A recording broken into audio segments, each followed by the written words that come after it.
భారీ వర్షాలతో పాకిస్తాన్ అతలాకుతలమవుతోంది. పంజాబ్ ప్రావిన్స్ ను వరదలు చుట్టుముట్టాయి.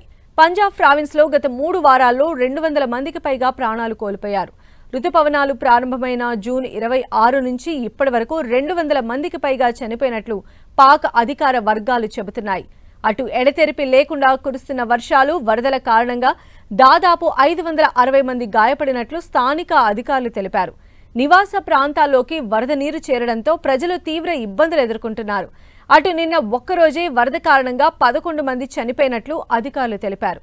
మరోవైపు ఇవాల్టి నుంచి భారీ నుంచి అతి భారీ వర్షాలు కురుస్తాయని పాకిస్తాన్ వాతావరణ శాఖ హెచ్చరించింది.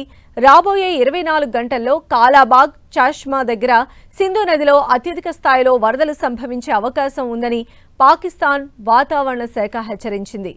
అటు పాకిస్తాన్లోని పోతోహర్లో వరద ప్రభావిత ప్రాంతాల నుంచి దాదాపు 1000 మందికి పైగా ప్రజలను సురక్షితంగా తరలించినట్లు అధికారులు తెలిపారు.